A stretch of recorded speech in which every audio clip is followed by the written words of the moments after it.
بسم الله والحمد لله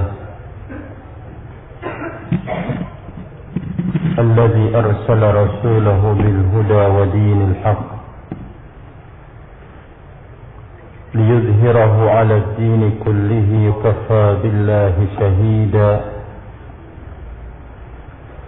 أشهد أن لا إله إلا الله وحده لا شريك له إقرارا به وتوحيدا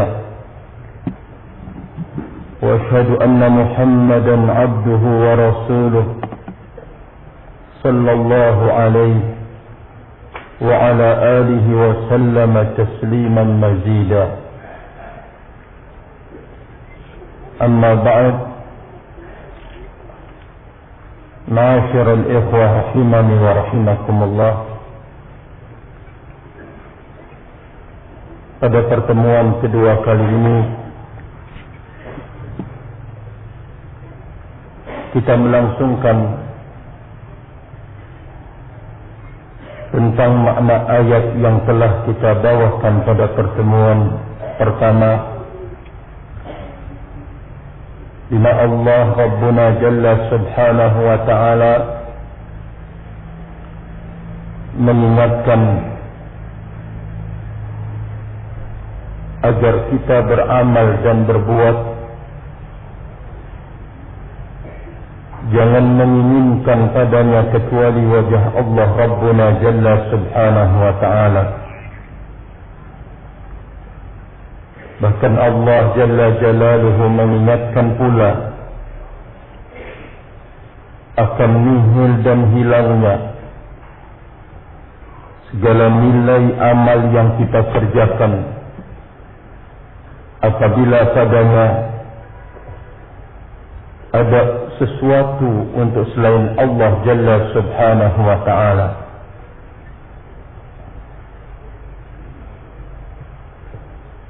Yang mengkhawatirkan adalah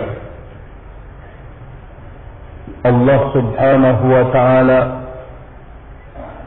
tidak membantu kita untuk menyelamatkan diri tatkala kita terjatuh dalam kubangan amal bukan untuk mencari ridha-Nya. Yang kita khawatirkan adalah Allah Jalla wa Ala tidak memberikan pertolongan dan bantuan untuk kemudian kita melaksanakan amalan yang ikhlas mi'ah bimi'ah 100% barakallahu fikum. Maka dengan selalu kita mengoreksi diri dan memperhatikan niat dalam setiap kita beramal, lalu kita mengingat firman Allah Rabbuna Jalla Subhanahu, وَالَّذِينَ جَاهَدُوا فِينَا لَنَهْدِيَنَّهُمْ سُبُلَنَا. Dan orang-orang yang bersungguh-sungguh di jalan kami, maka kami akan benar-benar membimbing dia, kata Allah Rabbuna Subhanahu, ke jalan kami pula. Ayat inilah yang menggembirakan kita. Setelah kita berusaha dengan semaksimal mungkin, berikut dengan mengadahkan tangan kita meminta kepada Allah Rabbuna Jalla Subhanahu, kita berharap Allah memberikan kemudahan untuk menjadi orang yang ikhlas dan memberikan kemudahan untuk bisa menyelamatkan diri apabila terjatuh dalam sesuatu yang tidak padanya ada keikhlasan. Hafizani wa hafizakumullah jami'an. Maka kesungguh-sungguhan kita dan usaha yang besar dari kita untuk kemudian melakukan pengoreksian ini, insyaallah Allah Jalla wa Ala akan memberikan bantuan dan pertolongan. Mari kita melihat dan mendengar ucapan para pendahulu kita yang saleh dari kalangan para sahabat Nabi ridwanullah alaihim ajma'in dan kalangan tabi'in rahimani wa rahimakumullah tentang makna ayat yang kita sebutkan di atas. Kata Al-Imam Ibnu Abbas radhiyallahu anhu menyebutkan bahwa ayat di atas menggambarkan tentang seseorang yang melakukan amal-amal saleh, mengharapkan ibtigha'a wajhillah, mengharapkan wajah Allah Rabbuna Subhanahu, min shaqatin, sedekah, kemudian salat, menyambung silaturahmi kepada manusia, meninggalkan segala macam bentuk kezaliman atau yang semisalnya, dan meninggalkan segala yang dilarang khalisan lillah, lakinnahu la yuridu thawabahu fil akhirah. Dia tidak menginginkan ganjaran ikhlas, tetapi tidak menginginkan di dalam amalannya ganjaran kelak di akhirat. Innama yuridu an yujaziyahu Allah bihifzi malihi wa tanmiyatihi aw hifzi ahlihi wa iyalihi wa idamati nikmati alaihim ولا همة له في طلب الجنة والهرب من النار فهذا يعطى ثواب عمله في الدنيا وليس له في الآخرة من نصيب. Kata Ibnu Abbas radhiyallahu anhu, orang yang benar ikhlas untuk kemudian melaksanakan ketaatan-ketaatan yang disebut, bahkan meninggalkan yang dilarang oleh Allah Rabbuna Jalla Subhanahu, namun pada dirinya tidak ada harapan untuk mendapatkan ganjaran di akhirat. Yang dia inginkan adalah agar Allah memberikan bukti balasan imbalan di dunia, seperti kata beliau, terjaga hartanya, tumbuh berkembang hartanya, banyak-banyak bersedekah, atau memelihara keluarganya dengan mungkin menyambung silaturahmi kepada orang yang jelek dan jahat, untuk kemudian di belakang hari hartanya tidak diganggu atau keluarganya tidak diganggu, atau yang semisalnya, atau dia menginginkan, kata beliau, agar nikmat yang dia berada padanya tetap dijaga oleh Allah Rabbuna Subhanahu. Tidak ada keinginan untuk mencari surganya Allah. Tidak ada pula keinginan untuk kemudian bisa bebas dan lari dari murkanya dan azabnya Allah, nerakanya Allah, neraka yang diciptakan oleh Allah Rabbuna Subhanahu. Maka orang yang jenis ini, kata Abdullah ibnu Abbas radhiyallahu anhu, diberikan ganjaran dan imbalan apa yang dia minta dari sisi duniawi.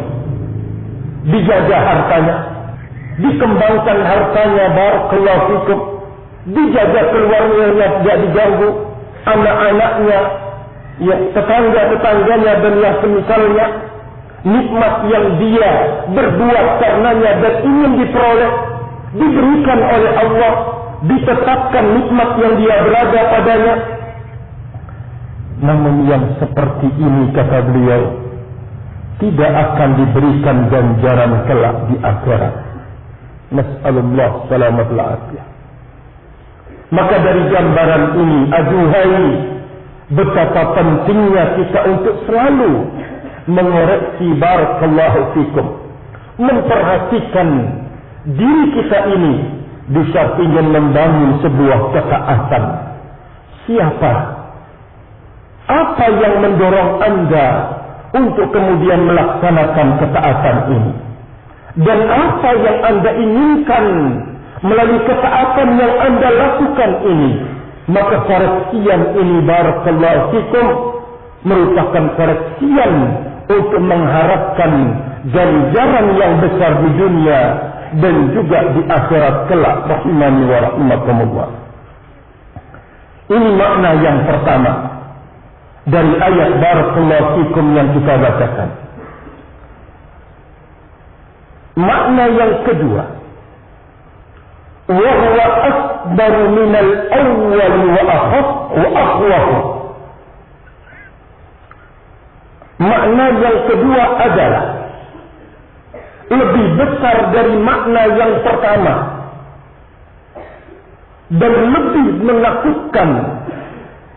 Wa huwa alladhi dzakarahu Mujahidun fil ayat annaha nazalat fi man ya'mal a'malan salihatan wa niyyatuhu riya'an nas la talaba thawab al-akhirah.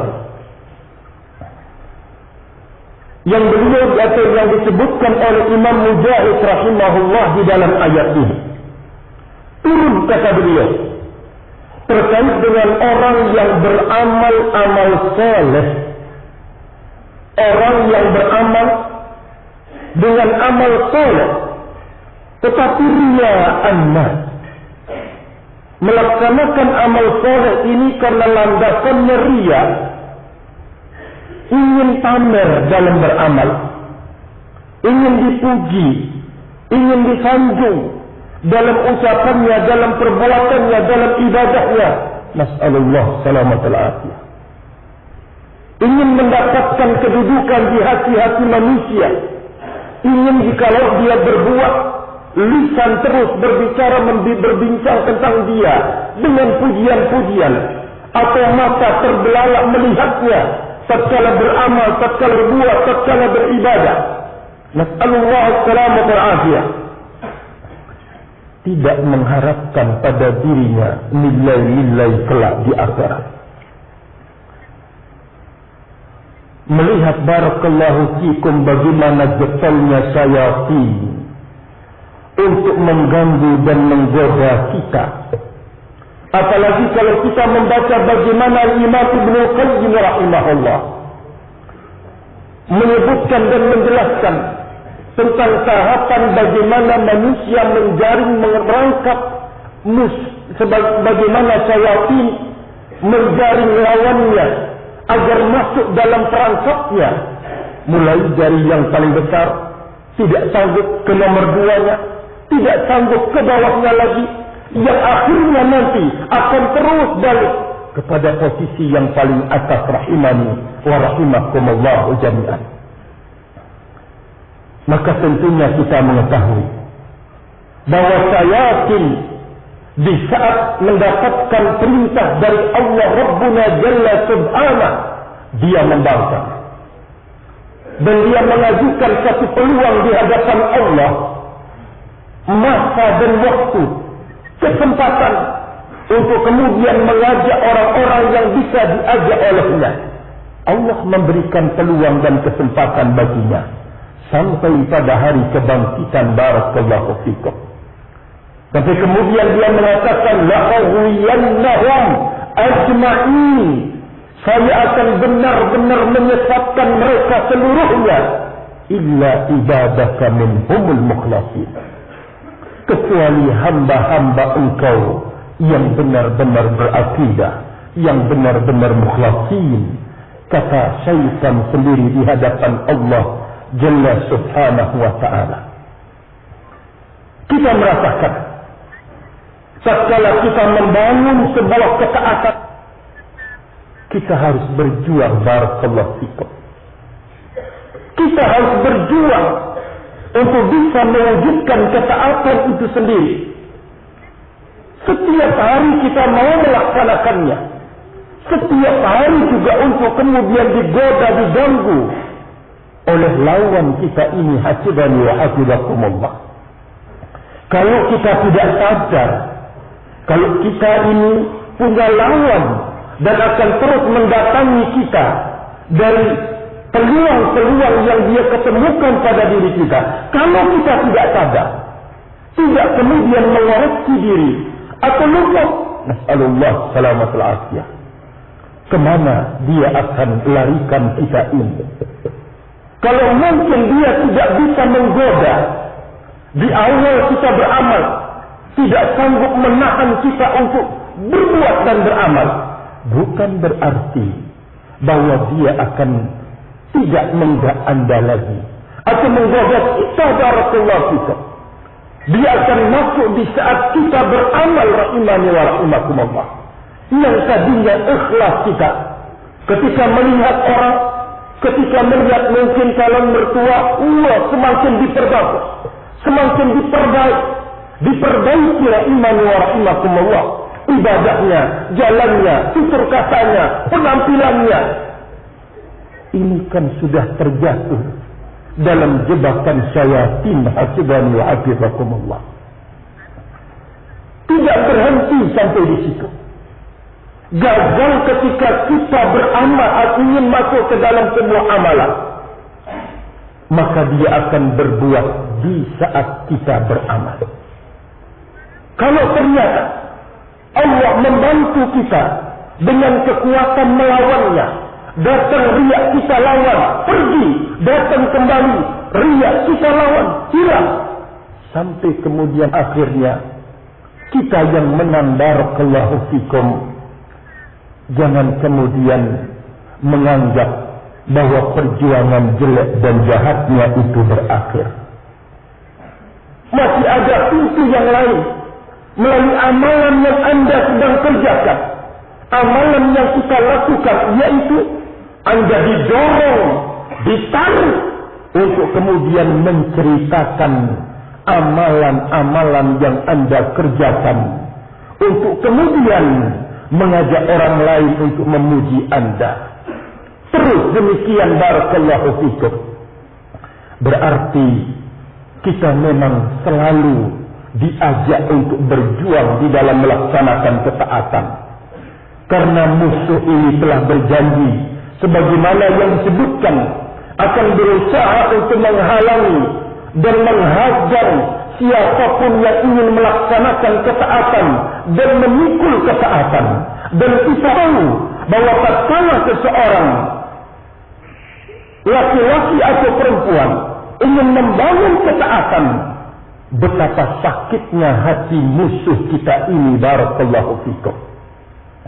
Maka kita jangan heran jikalau dia akan berusaha untuk mendatangi kita dengan penuh kehalusan, untuk kemudian minimal atau maksimal, yaitu membatalkan nilai, membatalkan kita dari beramal.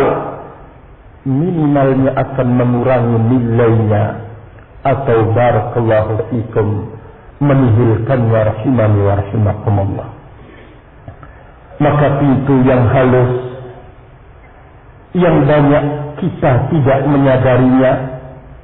Jangankan kita berbicara saudara kita yang tidak pernah belajar akidah, kita rahimani wa rahimakumullah jami'an, melalui jalur yang halus ini berusaha untuk menggoda, berusaha untuk mendatangi orang per orang, barakallahu fikum, orang yang benar akidahnya dan tauhidnya ini.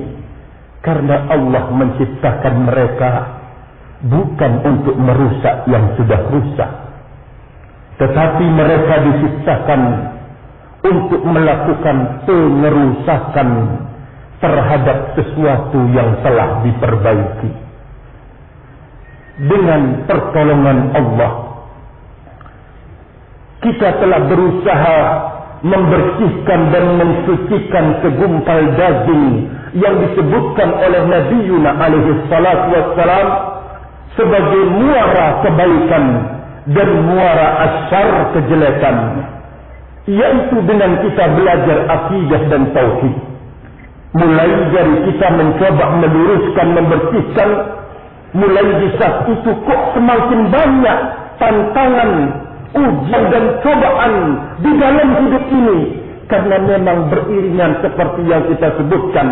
Yang kedua, bahwa lawan kita berusaha untuk menjebak kita dan kita berusaha memperbaiki, maka dia berusaha untuk melakukan pengerusakan rahimani wa rahimakumullah terhadap apa yang telah diperbaiki tersebut. Maka disinilah kita harus tahu dan mengerti kemana kita mengembalikan diri kita ini, kemana kita mencari perlindungan. Tentunya kepada Allah Rabbuna Jalla Subhanahu. Dia yang memiliki mereka, dia Allah yang memiliki kita. Maka kita meminta perlindungan kepada yang menguasai kejahatan mereka, yang mengatur hidupnya mereka dalam kejahatan itu, yaitu Allah Rabbuna Jalla Subhanahu wa ta'ala. Dan kita mengatakan itu merupakan ujian yang diturunkan oleh Allah Rabbuna Subhanahu, ujian kebaikan dan ujian barakallahu fikum kejelekan. Ini makna yang kedua yang terkait dengan ayat, yaitu lebih besar dan lebih menakutkan dari makna yang pertama. Makna yang pertama dalam gambaran Ibnu Abbas radhiyallahu anhu, seseorang beramal amal soleh ikhlas karena Allah Rabbuna Subhanahu. Tetapi di dalam niatnya tidak tertanam keinginan untuk mendapatkan ganjaran di akhirat dengan surganya Allah Rabbuna Subhanahu. Tidak tertanam pada dirinya untuk bisa bebas dan selamat dari api neraka barakallahu fikum. Maka kata beliau, orang yang seperti ini akan diberikan ganjaran di dunia, namun tidak diberikan ganjaran di akhirat. Mana ayat yang kedua yang lebih besar dan lebih menakutkan, yaitu melaksanakan amal saleh, niatnya adalah riya an-nas. Niatnya adalah ingin memamerkan diri di hadapan manusia barakallahu fikum. Tidak ada keinginan untuk mendapatkan ganjaran kelak di akhirat. Makna yang ketiga,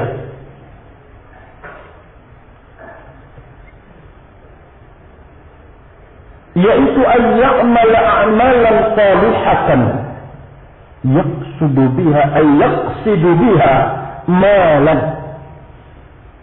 Dia melaksanakan amal saleh, tetapi yang dia maukan, yang dia tujukan, yang dia maksudkan adalah malan, harta benda. Misal dia berhaji untuk kemudian bisa mengumpulkan harta benda dalam hajinya, atau berhijrah ingin memperoleh sesuatu dari dunia atau mungkin wanita yang ingin dinikahinya.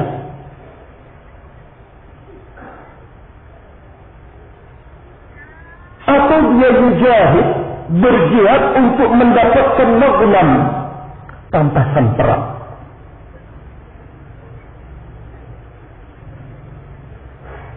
Tambah lagi kata beliau, seseorang belajar di ahli madrasati ahli. Seseorang belajar ilmu hanya sebatas ingin mendidik istri dan anaknya. Subhanallah. Dia belajar Al-Quranul Karim wa yawabud ala salati, dan dia selalu menjaga salatnya li'ajli wazifatil masjid, karena tugas dia sebagai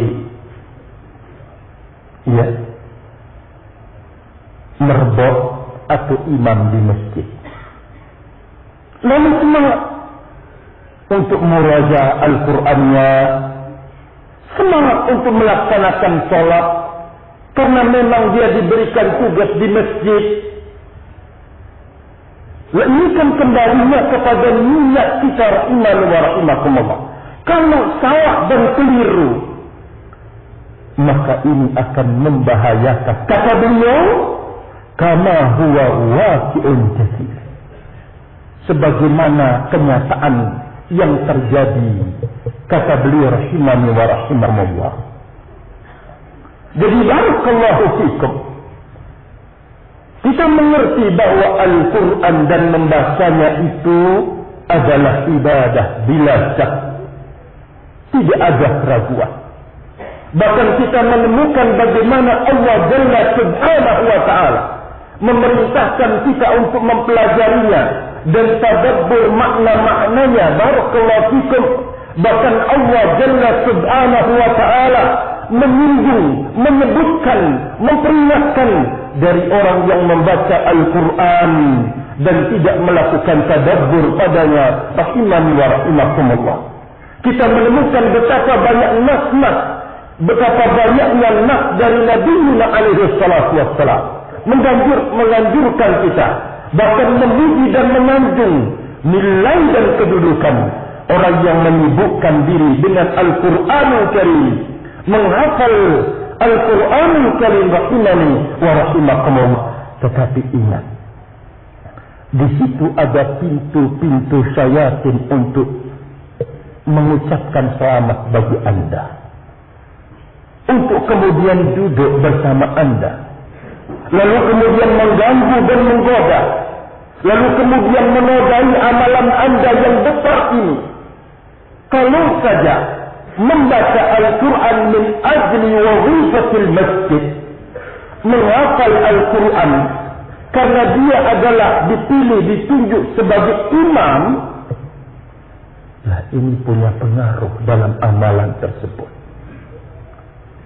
Coba kita melihat betapa beratnya yang namanya satu keikhlasan tersebut. Syekhul Islam Ibn Taimiyah rahimahullahu ta'ala membawakan barakallahu fikum riwayat para ulama yang mengirimkan satu alim mengirimkan kepada satu yang lain surat yang dalamnya tidak ada lain isinya kecuali isi untuk kemudian mengingatkan tentang permasalahan keikhlasan dalam beribadah kepada Allah Rabbuna Subhanahu. Rahimani wa rahimakumullah jami'an. Kita telah mengerti bagaimana cara ibadah yang diridhai dan dicintai oleh Allah. Lahiriah ibadah itu sesuai dengan tuntunan Nabi atau tidak, barakallahu fikum. Kita sudah belajar dan mengerti serta mengilmuinya. Tetapi sekarang urusannya tentang permasalahan hati ini, barakallahu fikum, dengan keikhlasan. Kita lebih mudah untuk mengerti ini bid'ah, ini sunnah, gampang dan mudah. Bisa kita melalui buku-buku, bisa kita datang duduk bertanya kepada ustaz, dan kita bisa merubahnya dengan cepat dan meninggalkannya kebid'ahan-kebid'ahan itu.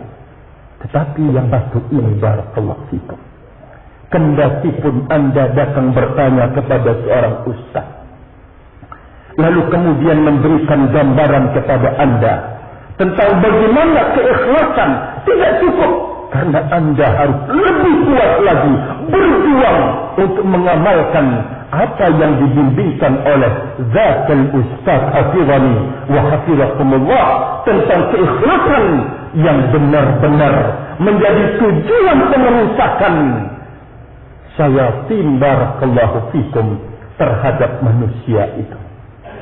Karena kalau ini kemudian gagal, tentu akan gagal pula dia meraih nilai dan memetik buah dari buah-buah ketaatan yang akan didapatkannya, barakallahu fikum. Sekali lagi, disinilah letak besarnya nilai untuk kita memulai mengerti diri dalam setiap amalan. Kalau kita mengerti bahwa ini amal soleh, cobalah lihat, mengoreksi diri. Untuk siapa Anda berbuat? Siapa yang mendorong Anda? Dan apa yang Anda inginkan di belakang amal yang Anda kerjakan ini? Kalau masih malu dari teman-teman karena gotong royong, malu dari ustadznya, dan seterusnya, segera diperbaiki lagi. Jangan melangsungkan. Kita akan gagal barakallahu fikum. Tetapi dilawan, diperbaiki, dirubah kembali. Yang mendorong saya adalah Allah. Yang saya harapkan dari ketaatan ini, ya Allah, adalah ridha Engkau dan ganjaran besar kelak di sisi Engkau. Lalu kemudian kalau sudah lurus, melangkah barakallahu fikum. Kalau kita mencoba dan kita berhasil, besoknya mencoba dan kita berhasil, semoga pada amal-amal yang lain kita diberikan pertolongan, kemudahan oleh Allah Rabbuna Jalla Subhanahu untuk kemudian mengoreksi barakallahu fikum menjadi orang yang ikhlas.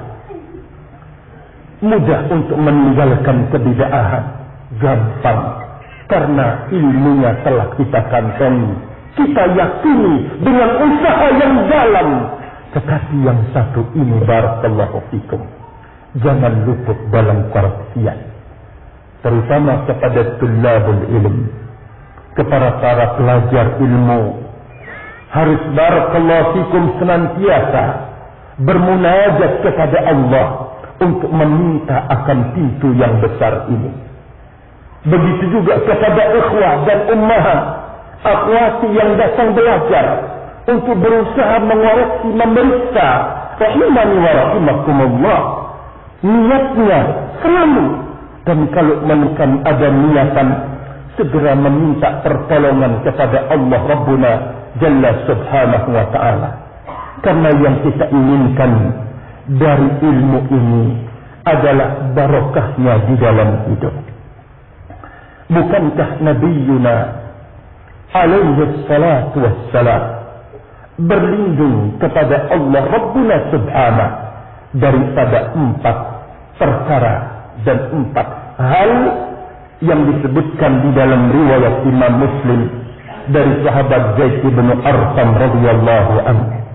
Allahumma inni a'udzu bika min ilmin la yanfa'. Ya Allah, saya berlindung kepada Engkau dari ilmu yang tidak bermanfaat, ilmu yang tidak berbarokah. Berlindung kepada Allah Rabb Jalla Subhanahu dari ilmu yang tidak akan bisa dia petik nilainya dan hasilnya, baik dari lisannya yang akan merubah lisannya bermanfaat buat matanya, telinganya, dan seluruh organ tubuhnya, bermanfaat di dalam merubah akhlaknya yang tadinya mungkin pemalas atau mungkin beramal, berbuat berat untuk kita mengajaknya, dia rubah dirinya dengan ilmu untuk kemudian ringan badannya, ringan organ tubuhnya untuk diajak, ditarik beramal saleh. Ilmu yang bermanfaat barakallahu fikum. Sekarang bagaimana wujud ilmu yang bermanfaat? Adalah ilmu yang membuahkan amal. Ilmu barakallahu fikum yang membuahkan amal. Kalau dalam hadis Al-Arba'in An-Nawawi kita menemukan hadis pertama kali, innamal a'malu binniyat. Kita sudah menghafalnya. Ketika kita masuk ke dalam bab-bab fikih, kita menemukan hadis ini, rahimani wa rahimakumullah, melekat sekarang untuk membuktikannya dalam wujud amal. Ini yang harus barakallahu fikum butuh perjuangan yang kita sebutkan tadi. Mengamalkan hadis innamal a'malu binniyat. Sesungguhnya semua amalan itu sah dengan niat. Maka di saat kita belajar ilmu agama, tanyakan, kenapa Anda mau belajar ilmu agama? Untuk siapa Anda belajar? Dan untuk apa Anda datang dari tempat yang jauh untuk mendengarkan ilmu agama? Rahimani wa rahimakumullah jami'an. Maka barakallahu fikum, yang nantinya kita berharap tatkala kita mengoreksi niatan kita ini dan keikhlasan, kita bisa memetik dari ayat per ayat atau hadis Nabi alaihi salatu wassalam buah yang dengannya kita bisa merubah diri, yang dengannya kita bisa memperbaiki diri, kita bisa beramal. Barakallahu fikum. Tentu itu yang kita inginkan. Maka Nabi Yuna alaihi salatu wassalam mengajak kita berlindung di antaranya, Allahumma inni a'udzubika min ilmin la yanfa'. Yang kedua, barakallahu fikum, wa min qalbin la yakhsha, dari hati jiwa yang tidak khusyuk. Kita belajar agama adalah ibadah kepada Allah Subhanahu wa ta'ala. Kita menemukan banyak hal yang menyibukkan pikiran dan hati kita ini. Ketika kita duduk di majlis ilmu rahimani wa rahimakumullah, kita meminta kepada Allah Rabbuna Jalla Subhanahu untuk diberikan kekhusyuan ketika belajar ilmu agama, diberikan kekhusyuan ketika sholat, diberikan kekhusyuan ketika membaca Al-Quran, diberikan kekhusyuan ketika amalan-amalan yang lain.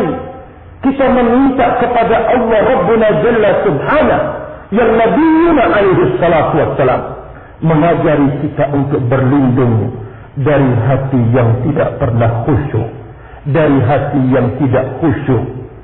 Yang ketiga, wa min nafsin la tasba'.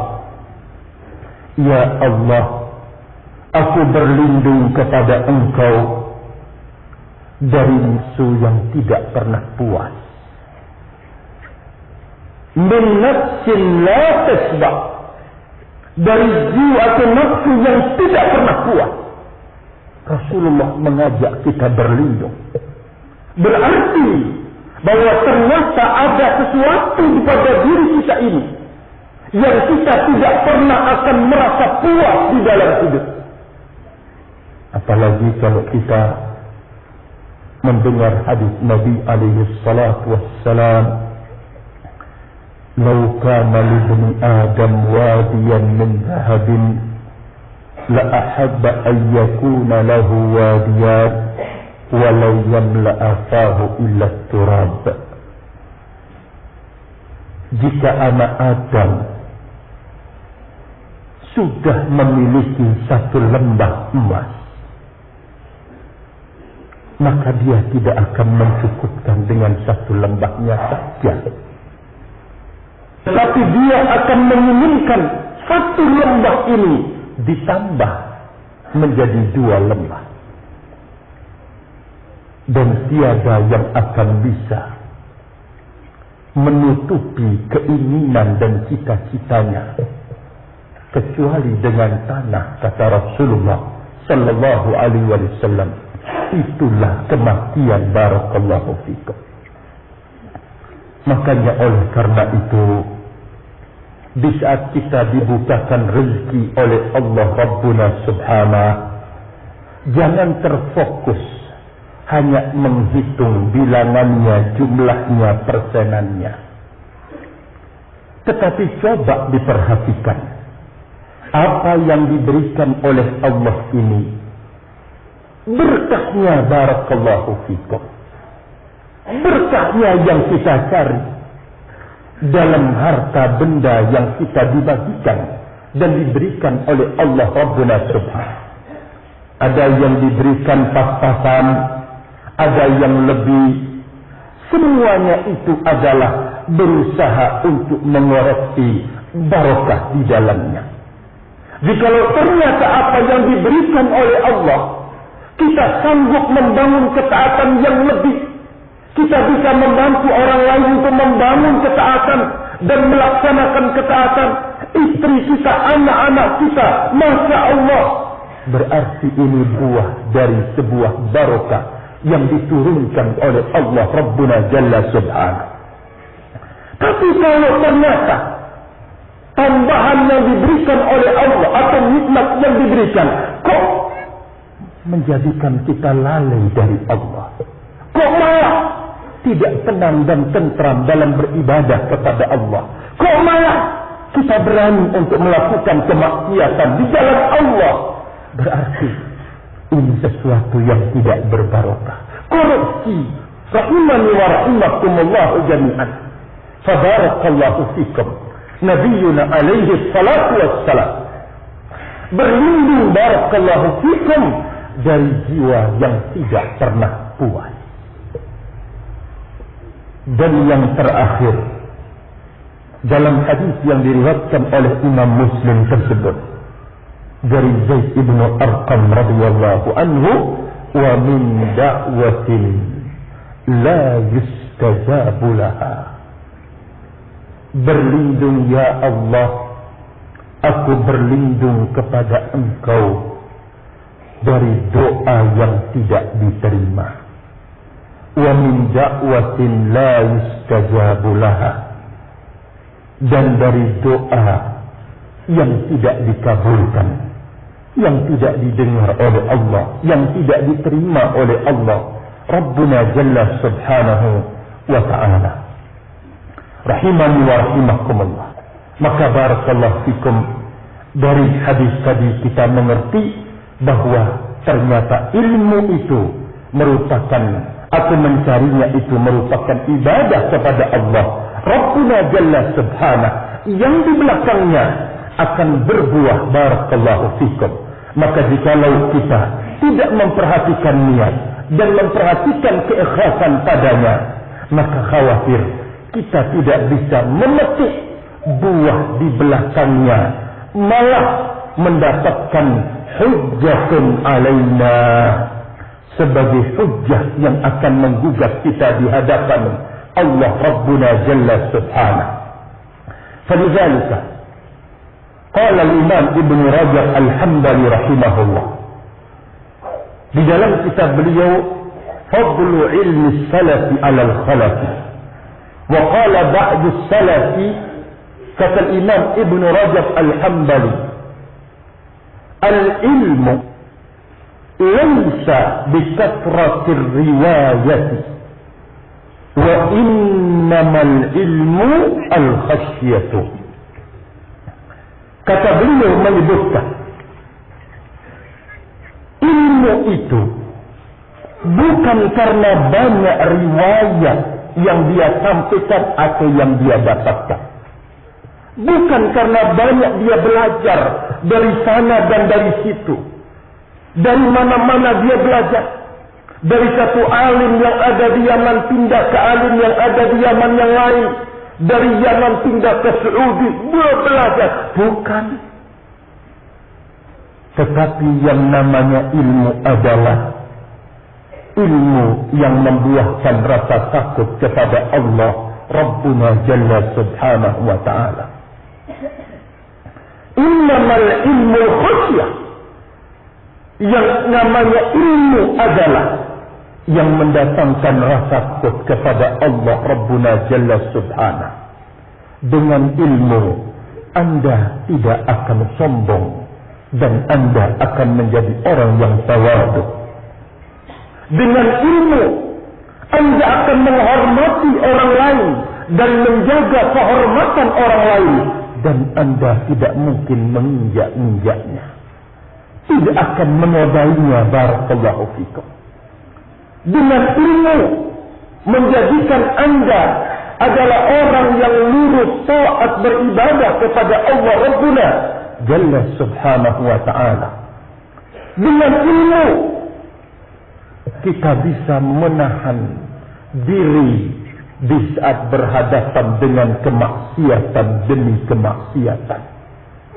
Itulah ilmu yang bermanfaat, ilmu yang membuahkan rasa takut kepada Allah Rabbuna Jalla Subhanahu wa ta'ala. Rahimani wa rahimakumullah. Kemudian makna yang terakhir dari ayat yang di atas, adalah apa yang diriwayatkan dari Anas bin Malik radhiyallahu anhu. Dan juga barakallahu fikum selain beliau, al-ya'mala bi ta'atillahi mukhlishan fi dhalika lillahi wahdahu la syarika lah. Lakinnahu ala amali yakfuruhu kufran yukhrijuhu anil Islam. Dia beramal-amal ketaatan kepada Allah, mengikhlaskan amal itu untuk Allah Rabbuna Subhanahu wa ta'ala semata. Namun dia itu berada di atas amalan yang menutupi nilai amalan tersebut dengan kekufuran yang akan bisa mengeluarkan dia dari Islam. Dia beramal taat. Kalau nyumbangnya kepada anak yatim. Terus beramal, mengajak orang untuk beramal. Tapi orang ini berada pada amalan yang lain yang menyebabkan dia keluar dan kufur dari agama Allah Rabbuna Jalla Subhanahu wa ta'ala. Beliau menyebutkan seperti orang-orang Yahudi dan Nasrani. Di saat mereka beribadah katanya kepada Allah, juga kata beliau, orang-orang seperti orang yang beragama Islam melaksanakan amal-amal ketaatan, tetapi pada dirinya banyak amalan yang menyebabkan dia keluar dari Islam. Rahimani wa rahimakumullah. Kalau kita membuka kitabnya para ulama berbicara tentang hukum murtad dan hal-hal yang menjadikan murtad, kita menemukan banyak sekali perkara yang akan menyebabkan seseorang keluar dari agama. Untuk kemudian kita mengerti betapa jauhnya saudara kita kaum muslimin dari ilmu agama. Rahimani wa rahimakumullah. Syekh Muhammad bin Abdul Wahab rahimahullah dalam kitab beliau Nawaqidul Islam menyebutkan yang paling besar dan yang paling banyak terjadi di kalangan kaum muslimin. Kita melihat untuk kita mengerti bahwa ternyata bukan yang namanya murtad yang pindah agama dari Islam menjadi Nasrani saja, dari Islam kepada Yahudi, dari Islam kepada Hindu, atau yang semisalnya. Beliau menyebutkan pertama, yang paling besar pembatal keislaman, yaitu man minal ikhwah yang menyebutkan ada 10 disebutkan oleh Syekh Muhammad bin Abdul Wahab rahimahullahu ta'ala. Untuk kemudian kita mendekatkan bahwa orang yang melakukan demikian lalu beramal-amal kebajikan ketaatan tiada akan berguna. Barakallahu fikum. Dari kalangan ikhwah dulu min nawaqidil Islam,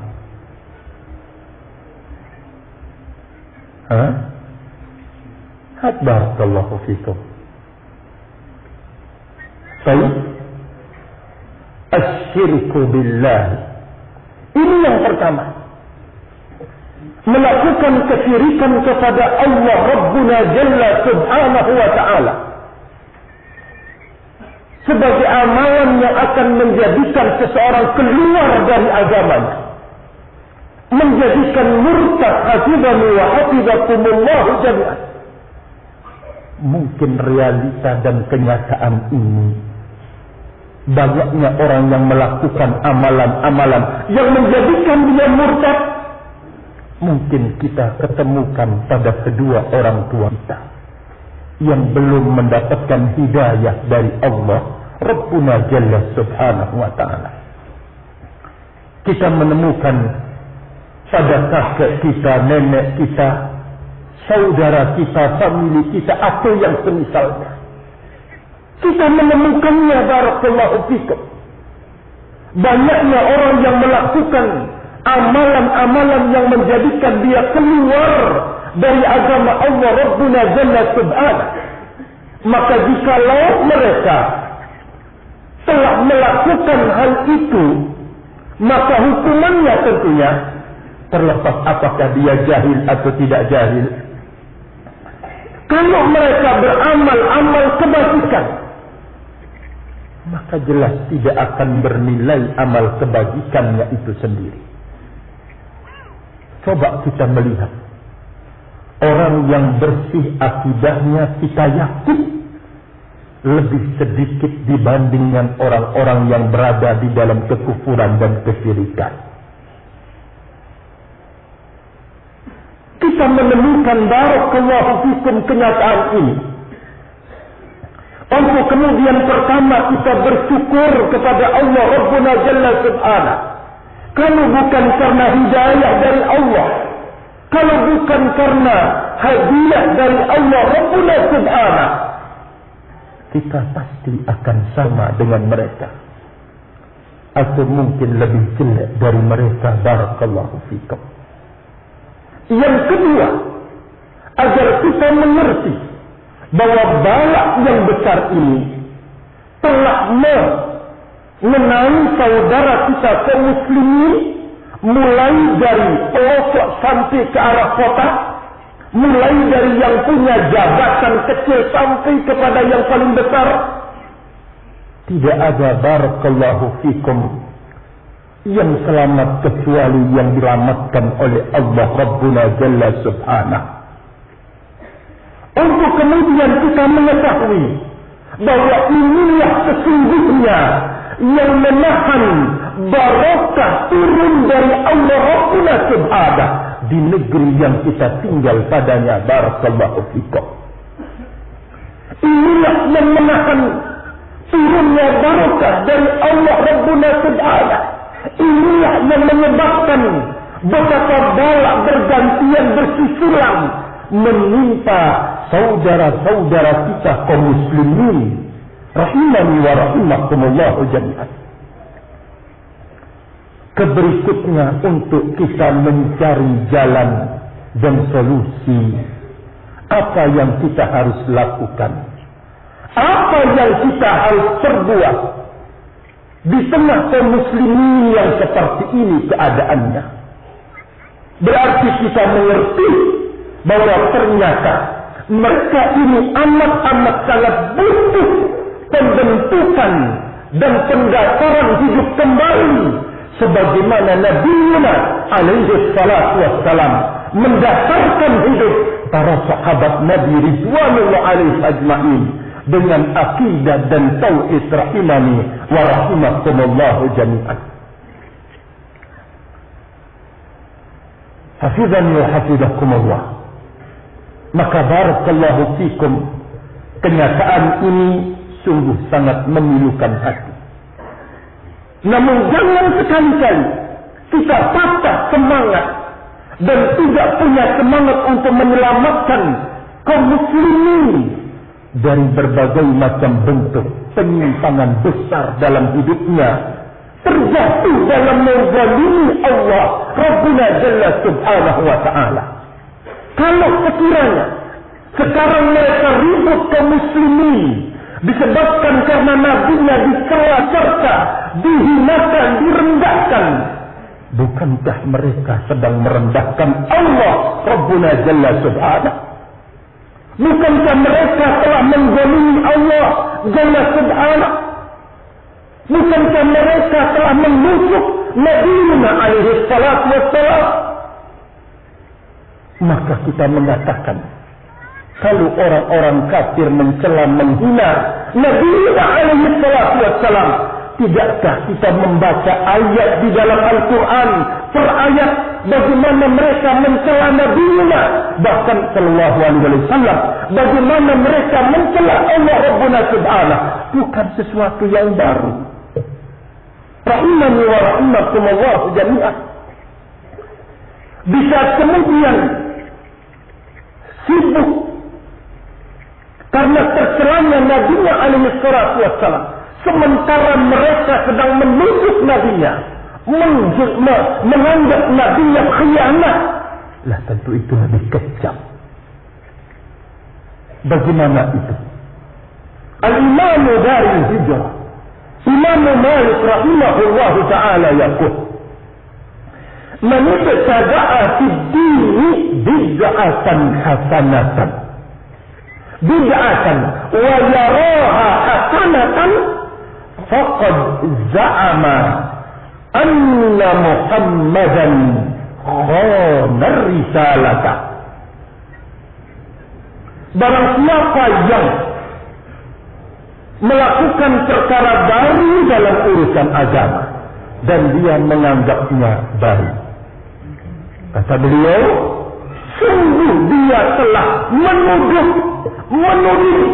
Nabiuna alaihi salatu wassalam berkhianat di dalam menyampaikan risalah. Menuduh Nabi kita berkhianat dalam menyampaikan risalah. Imani wa rahimakumullah. Bukankah dengan menghidupkan syiar-syiar kebid'ahan itu termasuk celaan besar terhadap Nabiuna sallallahu alaihi wasallam sebagai pembawa amanat risalah? Berarti bahwa ini adalah sekian dari sekian hukuman yang diberikan oleh Allah Rabbul Subhanahu, karena kita sendiri yang menodai hak-hak Allah dan hak-hak Nabiuna alaihi salatu wassalam. Yang kedua, agar kita tahu bahwa ternyata kewibawaan kaum muslimin di hati-hati musuh benar-benar telah tiada lagi. Hafizani wa hafizakumullah. Kalau dulu Nabi alaihi salatu wassalam yaqul nusirtu birrahmati masirata syahrin, saya ditolong dan dibantu oleh Allah Rabbul Jalla Subhanahu dengan memasukkan rasa takut dan gentar di hati-hati lawan dan musuh dengan jarak sebulan perjalanan. Namun sekarang Nabi Yuna telah memberitakan, yushiku an tada'a alaikumul umam kama tada'al akalatu ila qaf'atiha. Qala qail aw min qillatina nahnu yawma'idhin ya Rasulullah. Qala bal antum yawma'idhin kathirun walakinnakum gusa'un ka gusa'is sayl wa la yanzi'anna Allahu min suduri aduwikumul mahabata wa la yaqzifanna Allah fi qulubihimul wahana. Qalu wa man wahanu ya Rasulullah? Qala hubbud dunya wa karahiyatul maut. Hampir-hampir dan telah dekat saatnya, kata Rasul alaihi salatu wassalam, beliau berucap di hadapan generasi terbaik umat ini, berbicara di hadapan sahabat yang mulia, sebentar lagi orang-orang kafir akan mengerumuni kalian sebagaimana makanan dikerumuni di tempayan atau piring, kata Nabi Yuna alaihi salatu wassalam. Qala qail, apakah jumlah kita di saat itu sedikit ya Rasulullah? Apakah bilangan jumlah kita itu sedikit di saat itu ya Rasulullah? Rasulullah memberikan jawaban, bahkan kalian di saat itu banyak. tetapi banyaknya bagikan buih yang ada di air, diombang-ambingkan. Lalu kemudian Nabi alaihi salatu wassalam menyebutkan, benar-benar Allah akan mencabut rasa wibawa, rasa ketakutan dalam hati-hati lawan Anda, dan akan mencempakkan, meletakkan dan menaruh penyakit al-wahanu. Para sahabat Nabi bertanya, apa itu wahan ya Rasulullah? Rasulullah sallallahu alaihi wasallam menyebutkan, hubbud dunya wa karahiyatul maut. Anda cinta kepada dunia dan takut akan kematian, kata beliau. Barakallahu fikum. Untuk kita mengerti bahwa apa yang menimpa kita ini sesungguhnya akibat perbuatan kita, sikap kita. Mari kita mengoreksi masing-masing diri kita. Jikalau kita ingin memiliki kewibawaan di hadapan musuh-musuh Allah Rabbuna Jalla Subhanahu wa Ta'ala, kita ajak segenap saudara kita kaum muslimin, kita seru mereka agar banyak-banyak bertaubat kepada Allah Rabbuna Jalla Subhanahu, untuk kemudian meninggalkan segala macam bentuk penyelisihan dari agama Allah Rabbuna Jalla Subhanahu, dan juga pelecehan terhadap hak-hak Allah Jalla Subhanahu dan hak Nabi Muhammad sallallahu alaihi wasallam, dan yang terkait dengan hak-hak Islam. Jikalau orang telah berbuat dan beramal dalam kondisi dia berada dalam dosa yang paling besar, syirik kepada Allah Rabbuna Subhanahu, atau keyakinan kufur yang lain, maka itu, kata Anas bin Malik radhiyallahu anhu, yang dimaksud oleh ayat ini, dia tidak bisa memetik hasil dan nilai amalan dan juga barakallahu fikum kesalehan dan ketaatan yang dia perbuat. Maka sebagai penutup pembahasan barakallahu fikum pada sore hari ini terkait dengan satu noda yang selalu dan yang akan menghampiri kita, yaitu beramal bukan untuk Allah Rabbuna Jalla Subhanahu, bermuamalah bukan untuk mencari wajahnya Allah Jalla Subhanahu wa Ta'ala. Al-Imam Ibn Al-Qayyim rahimahullahu ta'ala menyebutkan tentang al-ikhlas, kata beliau, keikhlasan itu sesungguhnya ayyukhlisa lillahi fi aqwalihi wa af'alihi wa iradatihi wa niyyatihi.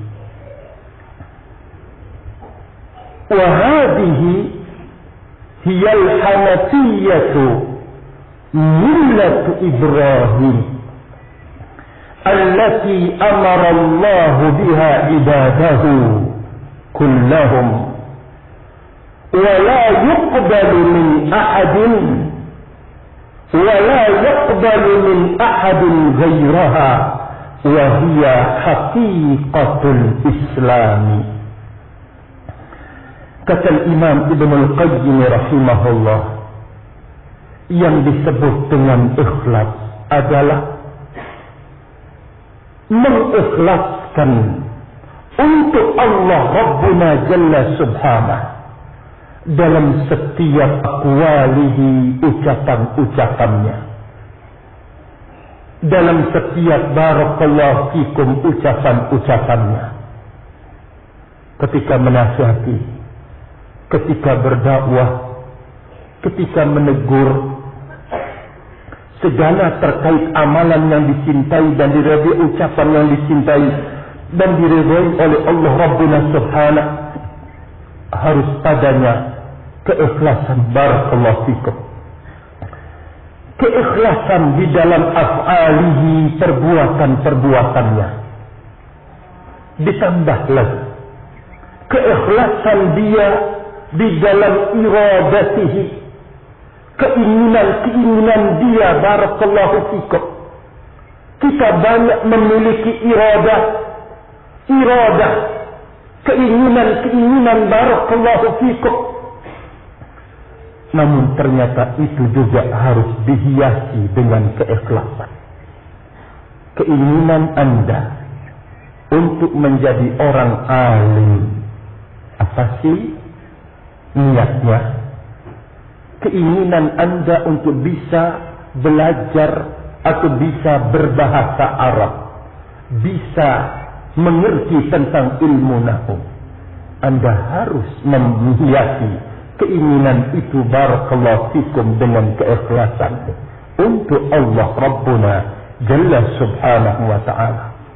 Wa niyatihi, dan juga di dalam niatnya memberikannya untuk Allah Jalla Subhanahu.